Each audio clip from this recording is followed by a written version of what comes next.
And with that, I welcome to the screen David Henderson. Thank you, Matt. And thank you, everybody, for joining. I appreciate your time, and I hope this is valuable. Again, I'm David Henderson, president and co-founder of CyberStreams. I have been in IT for over 27 years and in management and leadership for over 15 years. I've worked from home on and off throughout that period of time, and I fully appreciate the upsides and downsides of working from home. It certainly has its benefits. As I thought about doing this presentation, we just have had dozens and dozens and dozens of clients calling in wanting to get, off to home, and lots of companies that have never had that experience before.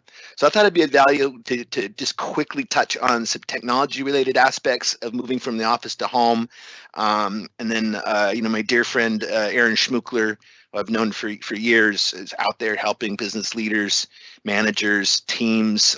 He'll cover a lot more around his expertise, but he's got a lot to say about what you got to do to keep people fresh and engaged and motivated in any circumstance. But considering the circumstances and this new experience of going to work from home, it's particularly relevant. So we're going to cover some fundamentals for moving from the office to home. We're going to talk a little bit about computers and equipment, security, using Microsoft Teams to stay connected. Did you know it's free to everybody everywhere? I believe Matt told me that the subscribed users to Teams went up by 400%, here in just the last week or so. Then we'll move over to Aaron. He's going to cover leadership, accountability, and team building. So home office fundamentals. I think the first foremost important thing is headspace, right? Get in a conversation with your staff about what it means to work from home, how to deal with their families or roommates, that sort of stuff. Stay engaged around that topic, is particularly important, and something I've learned with my remote working staff. So also be sure and engage with your staff around their environment. Don't take that for granted. I just bought a desk for one of my employees for his home office. I once used shelves and blankets and pillows when I stayed in a rental home for 6 months while in transition to create my private space, where I could be separated from the family and have some privacy in a separate space. You really need that. Working in the living room, working in your bedroom, not a great idea, especially the bedroom. Bedroom is a place to relax, right? Sleep, not have your computer going bing at 1 a.m., right? And then, kind of combined with that house rules thing, the headspace, right, is putting in place some house rules. And I remember once my daughter knocking on my door, I popped it open and I said, somebody's arm better be broken. And she said, I think it is. And sure enough, a neighbor kid had fallen off his bike and broke his arm. So my kids learned early, there better be blood or broken bones before you bother me when I'm in my office. So. And dress for success. No pajamas. I even put on shoes when I'm working. So, that get up, get showered, get ready for the day. It makes a difference. And on the topic of life balance, I encourage people, if you're going to leave your computer on, turn down the volume, block your phone. Right when it comes to that time when you're done working, stop working.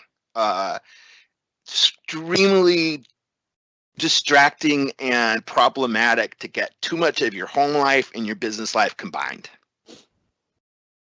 So computers and equipment. I say first off, get a hold of your IT provider right away. I'm talking to my peers and we are all overwhelmed and triaging requests for work from home. So get that request in early, give us some patience. We're working really hard. If you are on an agreement with CyberStreams, we are providing the tools and the service to help you move to home for free. So please take advantage of that. But again, get it in early. Hey, we're trying to social distance, keep our space, that sort of thing. When you're getting ready to move the equipment, golly, I'd love to send a guy out to help you, but wouldn't it make more sense if we help you over the phone? So look at that back of the computer, take some tape, label it, take a picture of where it's at with that label on it, get lots of pictures, really get an idea about how that equipment is set up before you unbox it and pack it up and take it home. You'll have a lot easier time getting it back up and running. We do run a special app that we can shoot out to your cell phone to enable our help desk folks to interact with you around those things. And often we're in there, looking at cables and helping plug things in. So again, if you're a CyberStreams client, we can help additionally with that. The internet's stressed right now, and I know my kids are here with us now, and they're in bed, so I didn't have to ask them to stay off the internet today. But slow internet is really going to suck if you're working from home. You can go to the www.speedtest.net. It's not perfect, but it'll give you a pretty good idea about what your speed is. Typically, you're going to have more speed coming in than going out. But if either one of those are under that 1 MB, 1 megabit, you're likely to have a lot of problems. And we'd like to see you have at least 4 or 5 megabits, especially if you're going to be connecting with a VPN into software that's running on a server in your office. So when it comes to connecting to the office, I put top 3 considerations before connecting to the office. There's a little more to that. It's a little more nuanced. For if you're a CyberStreams client on an agreement, we'll help you with that for free. If you're not, give us a call. We'll talk you through it a little bit and help you out. But the things to consider are your software, right?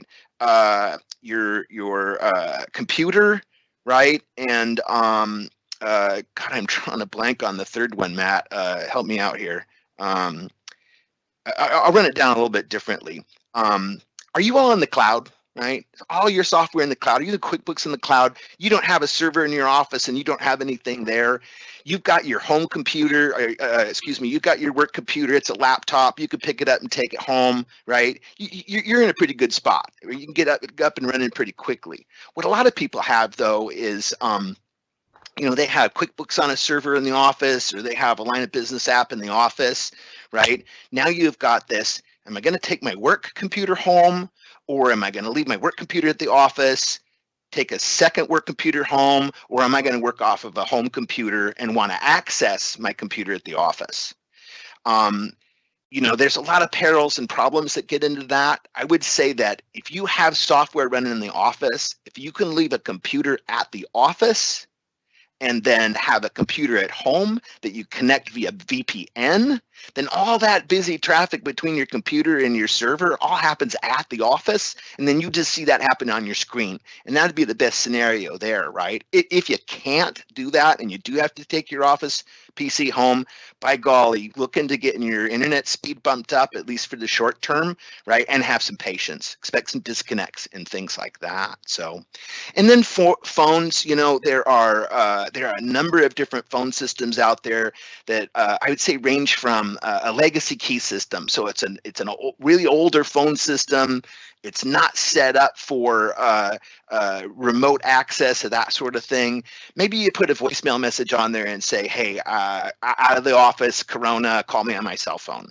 Some of those sometimes have the ability to set a forwarding. So you could have it forward to your home phone, forward to your cell phone, that sort of thing. That's one way to deal with that. And then there's a more modern version of that allows you to have a soft phone or remote phone. There's a more modern version of VoIP, right? Voice over IP, that you can bring your phone home, right? Your actual desk phone home and get that connected. You'll want to get a hold of your phone provider and work with them on that one. They get you set up. And then, here at CyberStreams, we use Microsoft Teams and Microsoft Phone System. So we can call everything anywhere, cell phone, computer, doesn't matter. If you've got something like that, a soft phone, Ring Central there, you're right up and running. So very, very straightforward. So. And then security. Home networks are notoriously insecure. If you're going to be working from home and you got company data touching, your home network, make sure you got virus protection on your machines. Get in there and patch them. We'll help you with that. If you've got any Windows 7 machines or older, those are totally off limits. Microsoft's not patching them. They're not secure. One of the biggest things you're concerned about if you're going to use remote access software to connect into the office is the bad guys can put something called a keylogger on your computer, and then they're recording every keystroke you make. So when you go to QuickBooks and you type your username and password, they've got it. So you really want to watch out for that sort of thing. When it comes to remote access software, there's a lot of stuff out on the internet. GoToMyPC is a really popular one. These are not very secure. In some cases, they're run by Chinese companies. There's places where the hackers can get in the way of it. If you're a CyberStreams client, we have a product. We are providing that for you for free. That's highly secure, controlled by us, logged by us. We'll take care of you and make sure that works for you and you're safe in that regard. We do discourage the use of home PCs for accessing the office, so that should be a last resort. And then multi-factor authentication. What is it? Why? Gosh, if you haven't heard of 2FA, MFA at this point, you probably don't do online banking or use some other secure sites, your 401k, but turn it all on. Wherever it is, turn it on. If the bad guys get your stuff, they don't have your cell phone and they don't have that authenticator, so they can get your username and password, but they don't have that second factor to get at you, right? I see I skipped over cybercrime. Here at CyberStreams, we're seeing the bad guys trying attempts to get at people all the time. There's a lot of things that they can do that get through all of the protections that we have that are designed to engineer, social engineering they call it, your thinking and how you do things. Be safe, right? Be careful. Don't click links if you aren't 100% sure what they are, and get help, right?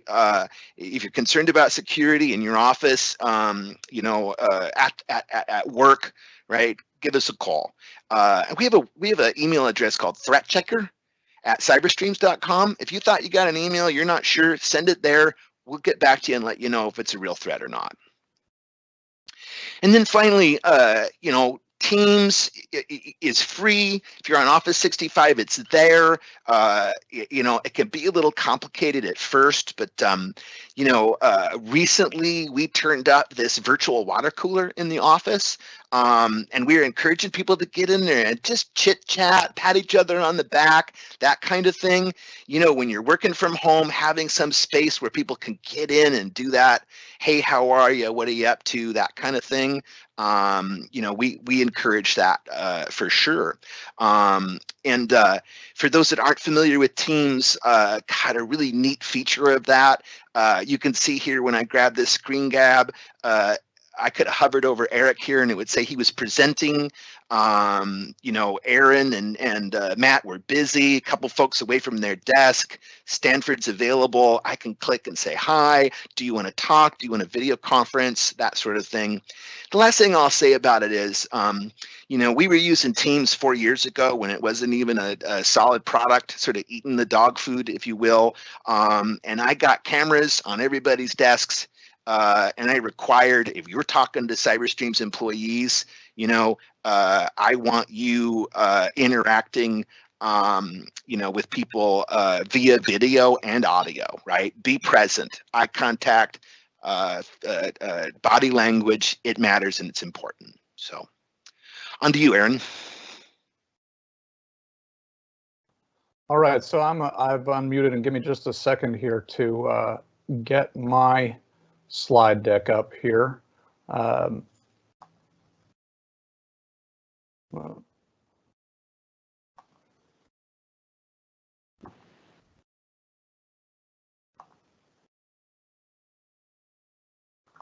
Okay, there we go. So hopefully you can see my slides. I'm Aaron Schmookler. I'm co-founder and trainer of the YesWorks, where we provide training and support for world-class communication and collaboration on your team. We call the program that we have created, we call it adaptability training, because the adapt better together. And so, David, you asked me to come on and talk about remote team building and connectedness. You asked me to talk about accountability. You asked me to talk about leading people through this crisis and leading people remotely. We are faced with a lot of challenge here, folks, and that's not to say that things are hopeless. Things are incredibly hopeful. Now, the rope image on your screen, I've put there because though there are 3 topics that Dave asked me to talk about, they are so intertwined that it really is very difficult to separate one from the other. They're all part of the same fabric. So as we go here, you may find that the things that I'm talking about will help promote team connectedness. They may also promote accountability. And if you're doing those things, well, then congratulations, you're a leader. So their leadership is wound into that as well. This may feel a bit like drinking from the fire hose because, as I mentioned earlier, David and I really want to pack as much value into the time that we're together as possible. I want to offer anyone here 30 minutes of my time free just because I really want to serve. I want people to get through this crisis with the most light hearts that they possibly can while also being as effective as they can, both for work and for caring for the people that we love. It is, as I said, an unprecedented time where we're under global strain like many of us have never seen in our lifetimes, maybe all of us who are on the call. So team building and connectedness is, I mean, it's hard when we're all in the same office. It's hard to build a team that is connected, where people are willing to put themselves on the line for the good of the whole.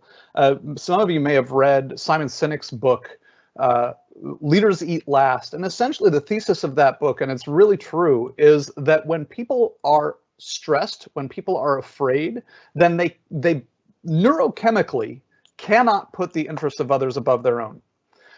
If you put that in comparison to, say, the habits that are built in a platoon in wartime, you hear stories of people throwing themselves on a grenade, not because they're doing some careful thinking about, I'm single, John over here has a wife and kids.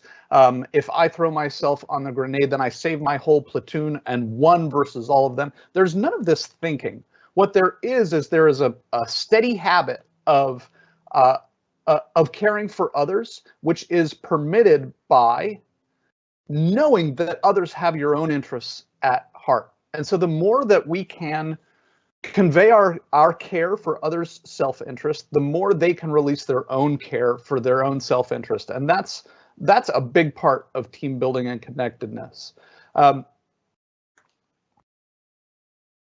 My number one guidance for you is communicate.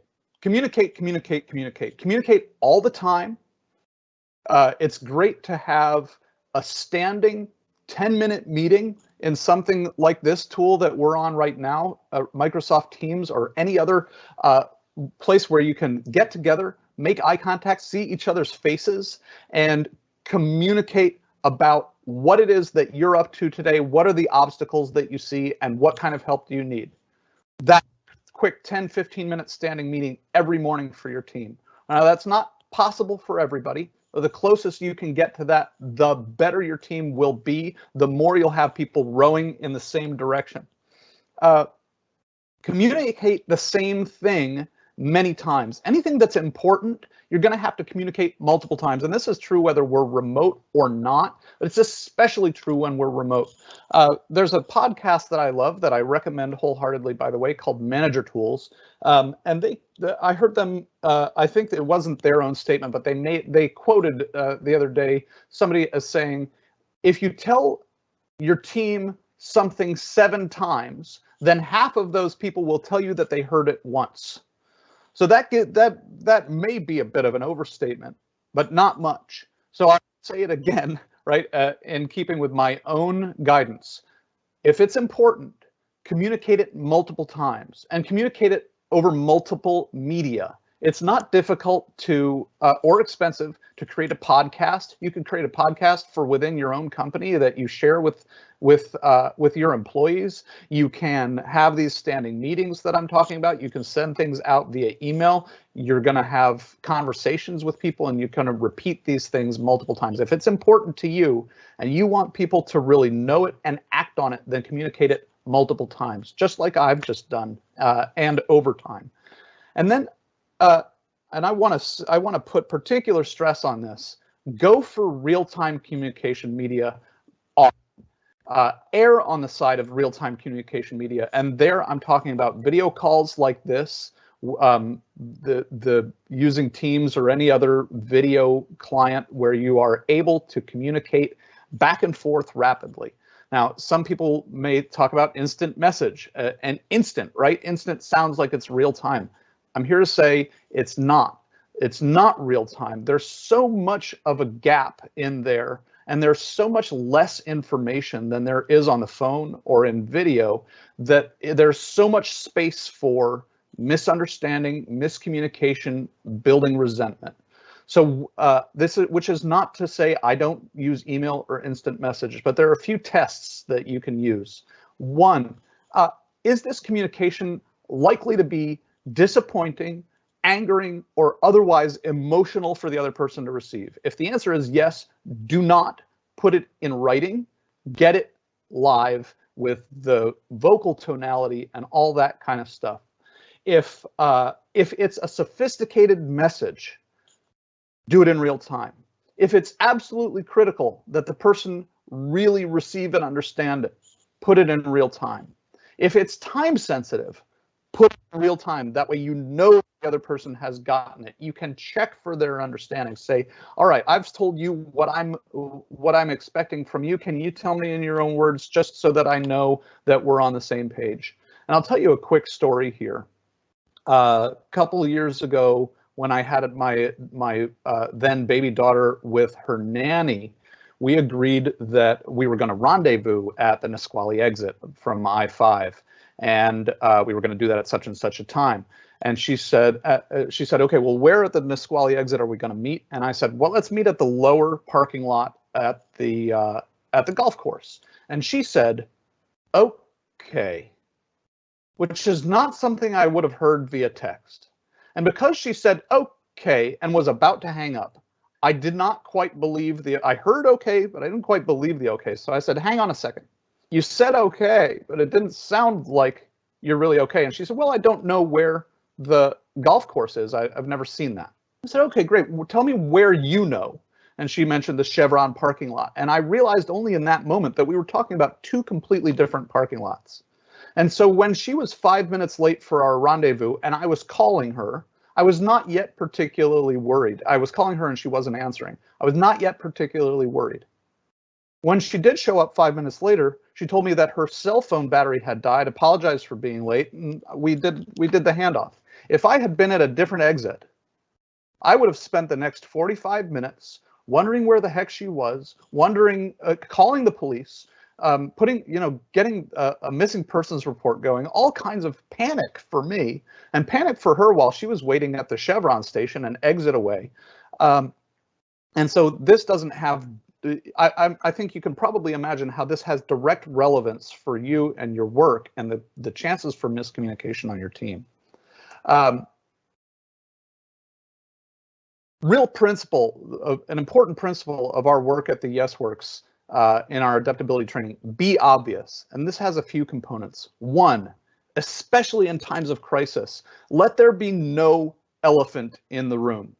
Whatever, there's a reason that that expression exists the way that it does, right? An elephant in the room is obvious to everybody and nobody is talking about it. That's why it's called the elephant in the room. And so it becomes incredibly important to say what's on your mind, even if it's painful. I believe we've only got a few minutes left.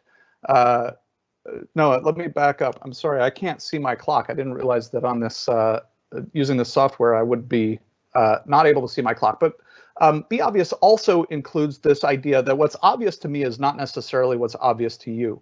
We have really different minds, you and I, and you have a different mind from the other people in in your office or in your team that's no longer in an office. So it's really important to state what's obvious. You are not insulting people's intelligence when you tell them what they already know. And you can even say, hey, I'm just being obvious here. I just want to make sure we're on the same page. You can really go out of your way to make sure that you are over communicating and being abundantly clear, checking for the other person's understanding and comparing their understanding with yours so that you know that you're on the same page. And this is important all the time, especially important when we're working remotely, and doubly, triply, quadruply important when we're working in crisis. Because every single one of us, one way or another, is struggling with this crisis, has fears, whether we're afraid for our own livelihoods, whether we're afraid for our well-being, whether we're afraid for grandma's well-being because she is really at risk if she catches this disease.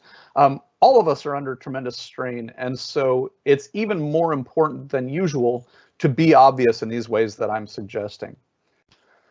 And I know I'm going fast here, so I'll reiterate that we're going to be sticking around at the end of all this to have a Q&A session if it would serve you. I want to talk about accountability versus compassion. And you may have noticed that on my slide here, I've done versus slash, because a lot of people kind of put accountability and compassion on two sides of a scale. And I really think of it more as a marriage, right? That all of us want to do our best work. We all really want to strive for excellence. Even those among us who kind of shy away from excellence, that happens out of a sense of hopelessness that I can't actually achieve it. Even though I want to achieve hopelessness, I'm concerned that I won't, and so I don't give it my all.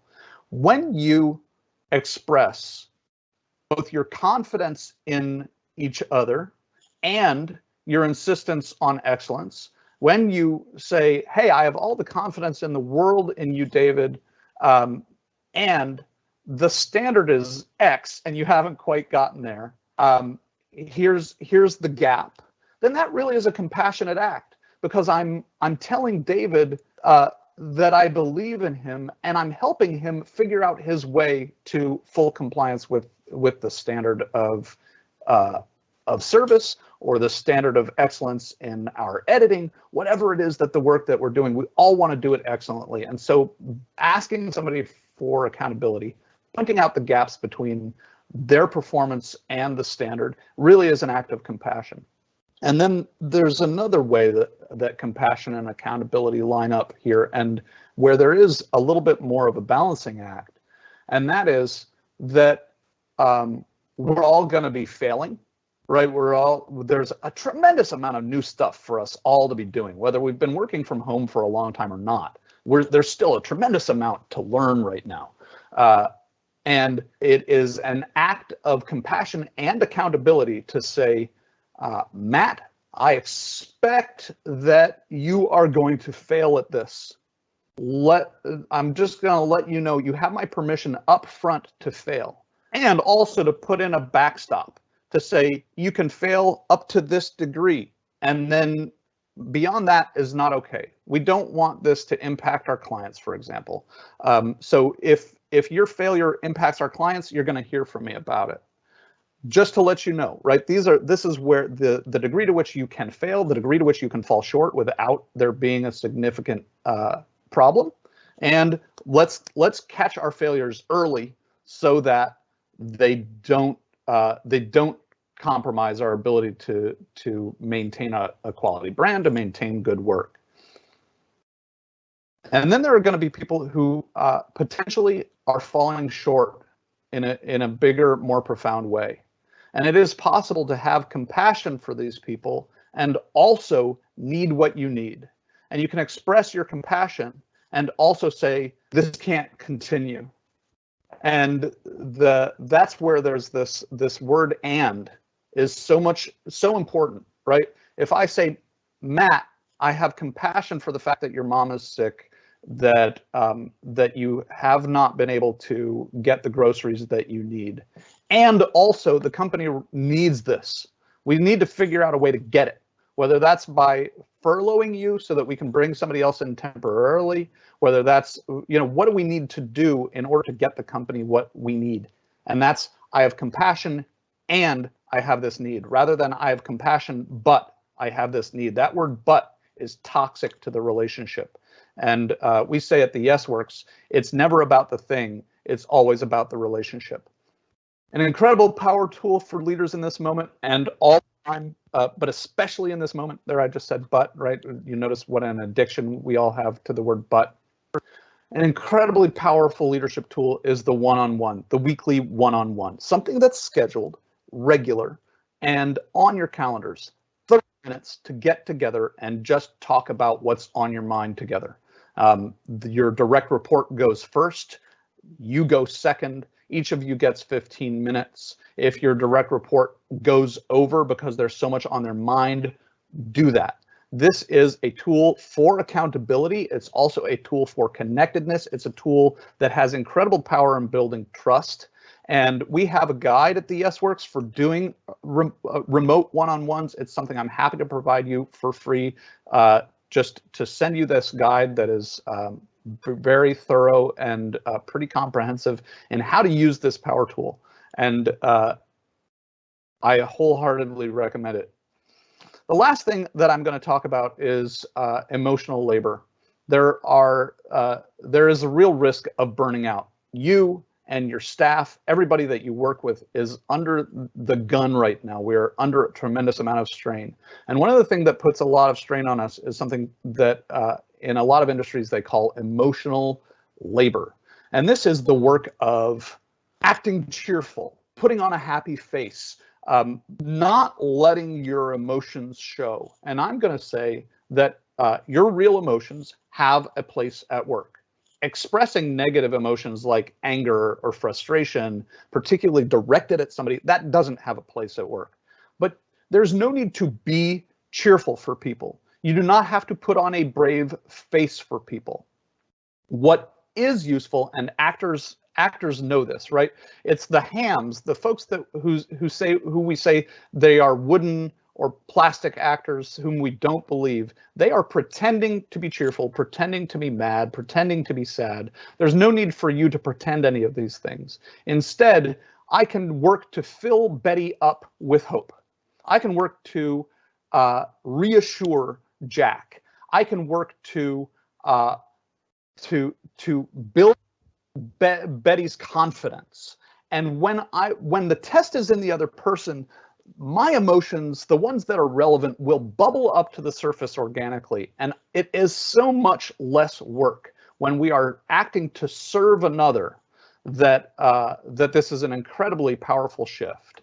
And so I'll leave you just by saying we at the Yes Works are animated by the profound belief that companies deserve the best their people have to offer, and people deserve wholeheartedly 100% to find great fulfillment at work. And that is true even more so during a time of crisis like this one. And with that said, I just want to express my deep compassion for all of you and the strain that you're under. My real gratitude for David and Matt for putting this together, for inviting me on. I appreciate the trust that demonstrates for me. And I want to open it up. If you have any questions for David, for me, for each other, this is a time for us to come together, even though we can't. Thank you for that, Aaron. We've talked a lot about leadership and working with employees. I've consulted with you when I, was making the decision to let somebody go. It's having been 15 years in a vice president, owner role. I hope to be a great leader someday, and I'm working on it. Right. I think you are. It's not. There's no destination. There is only the striving. I appreciate that. I was queuing you up to throw me that compliment. So happy to do it. I love that saying. They don't care what you know till they know that you care. Right. And I swear to God, right now, I think I might cry a little bit. This is such a tough time. And yesterday, I had one-on-ones with every employee in the company. I'm also fond of saying you can be efficient with things, but people take time, right? And with people, slow is fast and fast is slow. Right. Two of the people I spoke to took a moment to say, times are tough. I appreciate your transparency and honesty, really respect you and appreciate what you do here for us. I see high engagement, even more so, it seems right now in the face of this, and people putting their hands up and volunteering, right? So, will you riff just a little bit more on that sort of direct engagement? The need to be honest and transparent with people, right? Yeah. And then on the accountability side, I'll give you a second to riff, but on that accountability side, you and I were talking a little bit yesterday about here at CyberStreams, we use the Entrepreneurial Operating System, EOS for short. We're about 9 months into deploying it. I'd say we're about 80% there, 70, 80% there. And we're working on developing scorecards. Everybody in the company is going to have at least one metric that they've got to track. But man, it can be really hard in a lot of businesses to develop those metrics. And what ends up happening is people have management by the power of observation. Jim's not talking a lot with others. He's at his desk. He's working. I see him. He's getting the stuff done, right? So in the absence of key metrics for that person to follow and be accountable to, and the absence of the ability to walk by and say, "How are you doing?" and know that they're at your desk, right? For me, anyway, having managed remote people for a long time and been in that situation where I haven't developed those. You and I talked about that a little bit. So I'd love for you to talk a little bit about that engagement around, how do you have that conversation, right? How do you keep in front of those people to ensure that they're staying on task? Right. There's that concept of management by walking around, right? Yeah. So how do you do that now? How do you do management by walking around? I'll go back to something I said a little earlier, which is a real key principle at the Yes Works. It's never about the thing. It's always about the relationship. And so here the thing might be to talking with somebody about their performance, about what their expectations are. And you said, people won't care what you know until they know that you care. Maya Angelou said, people won't remember what you said, they will remember how you made them feel.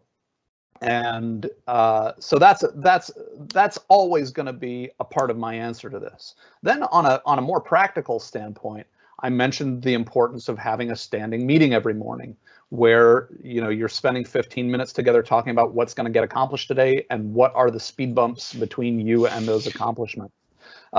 So while we may not have been organized before now to have these key performance indicators or those metrics, and that's hard work.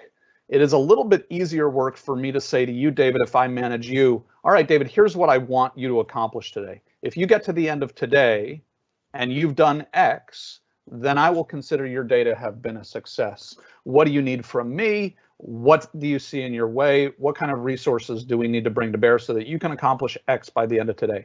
And having that conversation together as a team is great. Having that conversation just briefly on the phone one-on-one is totally fantastic as well. But do give people expectations about what they're going to accomplish. Now, you and I talked before too about the importance of setting expectations. I talked about the importance of setting expectations that you are going to fail, right? That kind of permission is incredibly important. Setting the expectation of where the boundary of acceptable failure versus unacceptable failure is incredibly important. And those of us who manage people in an office or in any kind of time-bound, geographically bound manner, we're gonna carry over some of those expectations in ways that aren't healthy, that aren't practical, that aren't reasonable expectations, and one in particular that I'm thinking of is that kind of 9 to 5 or whatever time bound, you're going to be at your desk from 9 to 5 except for a lunch break. That's not going to happen right now while people are working from home in almost any situation. There are the needs of the household. In the same way that you can't expect somebody to not get up and go to the bathroom and have a quick chat at the water cooler with somebody that they walk by, the needs of the household are going to encroach into our workspace. I've taken some video calls, just yesterday while the three of us, Matt and David and I, were preparing for this on a video call. I ended up with my daughter on my lap for a couple of minutes. The expectation has to be about accomplishment rather than about time at the workstation. And what's going to happen, I think, for all of us who work from home, we know that work happens in chunks throughout the day, and then other things also break those chunks apart. So we might work a chunk before lunch, and then lunch also includes an errand, and like going to the grocery store. And then we work for another chunk, and then we've got family time. And then we work for another chunk after family time, after the kids are in bed. That's a really common thing among people who work from home. And you talked about the importance of setting boundaries. It is really important to set boundaries, and they may not be the same work hour type boundaries that we were used to when we were working at the office or at the shop. Yeah, that falls under the house rules. Right.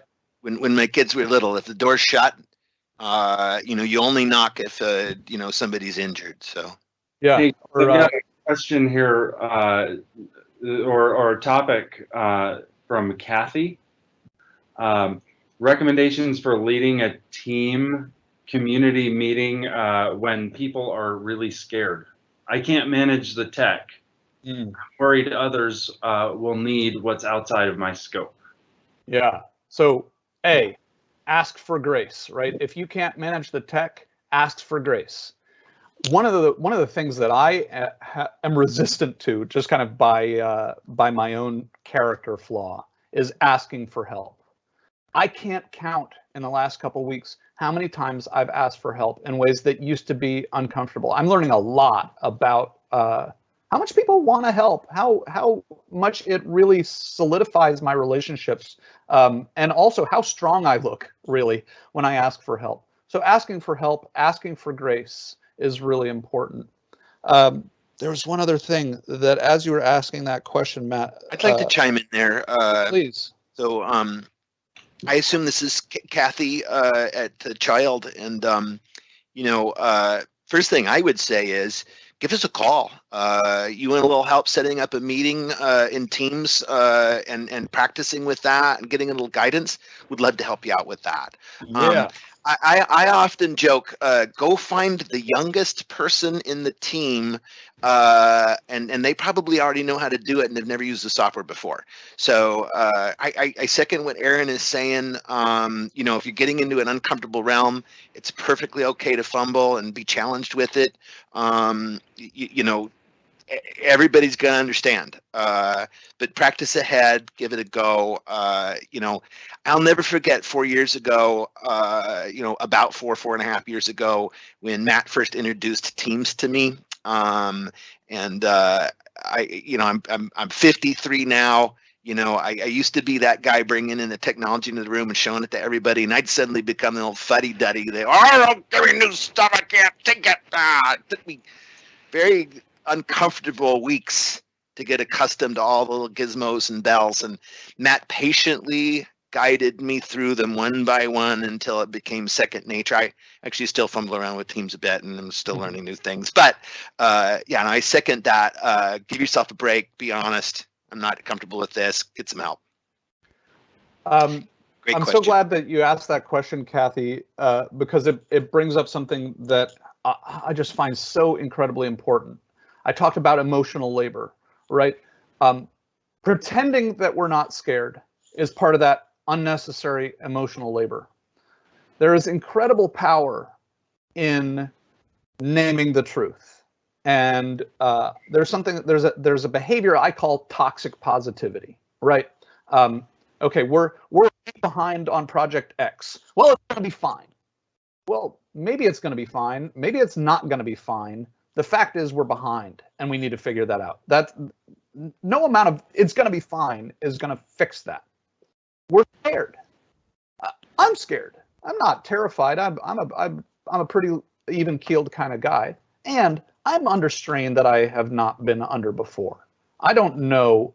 There's so much unknown right now, and our minds, our brains do not like the unknown, and that's really I think the biggest kicker in this is how much we don't know about this disease, how much we don't know about our jobs, how much we don't know about our immediate futures. There's so much unknown, and so the temptation is to put on a happy face for everybody and to tell people, hey, don't be scared. That is toxic positivity. At the beginning of your meetings, you can do a check-in. Hey, I know folks are scared. How many of you are scared? How many of you are frustrated? Let's just name some of what we're going through, and then we can move on. There is emotional power in naming the emotion. Hey, Matt, when you did this, I got angry. Right? That's just naming the anger. I'm not making Matt responsible for it. I'm just naming the anger. Hey, folks, I just want to let you know, I'm really feeling under the gun right now. You may be feeling under the gun right now. So naming the fact that this is an emotional time where we feel vulnerable, where many of us are scared, that is an incredibly useful thing to do, and there should be no shame in doing it. And then also getting down to brass tacks, and what do we need to accomplish? You know, Aaron, you touched on something that's super important to me. You know that you called it toxic positivity. I call it lying. You're right on. Yeah. Right. And you want to lose the loyalty and engagement of your staff, then just feed them little lies here and there. Tell them, yeah, I sure will do that, and then don't do it. Right. You know, Matt and I had been through a lot together, and you know, I told you I was having one-on-ones with people yesterday, and one guy's been with the team for over a decade. You know, we acquired CyberStreams back in June. When I got a chance to sit down in front of the whole team, the first slide I pulled up said, "There's going to be lots of changes, and we're going to make mistakes." And I stood up and said, "Hey, you know what? Your job's not secure. It never was. You could walk out the front door and get hit by a bus and not be able to work anymore. You know, I mean, but I also learned that those kinds of messages have to be repeated over and over again. You got to say the same thing 7 times before it sinks in. So I'm talking to him yesterday about where things are at with this and what the future of the company holds, and what if the worst happens? You know, might we do layoffs? You know, that sort of thing. And he said, you know, he brought up that day. That day you told me you're going to make mistakes, and you know what, you did, and I appreciated that. Right? That just being clear and honest about things with people. It doesn't have to be. It doesn't have. You don't have to be the good news manager for sure.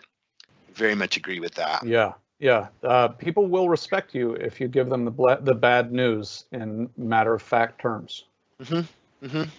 And frankly, it helps them feel secure because at least they know where they stand. So we got a question here from Katrina. The weekly one-on-one meeting place. What was the web address for the one that you use? So you know, you guys work with Teams. That's fantastic. Any video platform where you can look each other more or less in the eye, see each other's facial expressions and body language.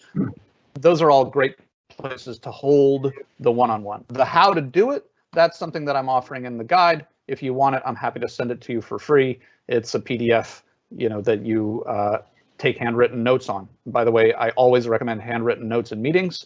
I won't go into the why, just suffice it to say for now, and you can Google this. The brain science says handwritten notes are far superior. You are not in the meeting if you're typing. Right. I've had more than a few video calls where people have called me out because I get distracted by my email. I've talked about having calls where you have to have your fingers in the video, right? That sort of thing. But Catherine, you're such a lovely person. I appreciate you, and I'm going to get emotional again. Thank you for the kind words. I'm glad you appreciate this. I would repeat, you want to get help getting some video conferences set up, give us a call and we'll help you out. What I can't stress enough is in times like these, I expect people to be distracted, right? I expect them to be concerned. I expect them to want to talk with one another. I want them to understand my vision, what my expectations are for the company. So I'm one-on-oneing them. I'm one-on-twoing them. We're doing group meetings. We're engaging a ton, and we're encouraging folks, get together, talk with each other. Hey, if you're not comfortable with the video conferencing, you don't have the camera, pick up the phone, right? But there's a natural tendency to recoil, right, and sit and stew. We're all in this together, right? Call your teammates, call your friends, talk about how you feel about things. As leaders and managers, encourage the people on your staff to be engaged, to talk, to take the time, right? Again, that you can be efficient with things, but people take time. Right. So I wanted to address kind of the two meeting tools that we use here. Microsoft Teams, for one, is teams.microsoft.com. Katrina, I happen to know that we are in talks and migrating you guys over to Microsoft 365, so that'd be included in your plan. But until then, there are some options as well. So again, just kind of call us and we can talk about the best way to begin to engage that. We also talked about how we follow EOS internally. We use an app called 90.io to accomplish that. And, it's kind of a bigger thing than just meetings, but one of the things that really helps us do is to facilitate meetings. So, maybe even just looking for, and maybe I'll follow up with you with a email recommendation on this, but, I'm sure you can find a condensed kind of how to run a meeting, according to that methodology, and it could be useful to help not only bring your meetings remote via Microsoft Teams, but also to make your meetings more effective, as a lot of times people feel like meetings, aren't full of useful content, are maybe a waste of time, or only need to be half as long as they are. And so, that once you figure out how to hold your meetings remotely, the next step is going to be to figure out how to, keep them on track and make them valuable to everyone. So we'll follow up on that. Matt, we have a training at the YesWorks on exactly that: how to run a productive and purpose-driven, most importantly, purpose-driven meeting. That's something I'm happy to work with people on as well. And one other thing that what you Matt and you David both were saying that reminded me of a really important distinction. During times of crisis, when we are scared, we really want to produce, like we want to make stuff happen. And so there's an important distinction to make between efficiency and effectiveness. And if we run a widget company and we crank out 1,000,005 widget A's in a single day, well, nobody can tell us we weren't efficient. And if the market wants widget B, then we haven't been very effective. We've in fact wasted a whole day. We've wasted all that material. We've wasted all that time and all those resources. So in addition to people being fast is slow and slow is fast, in some ways a crisis is the same way.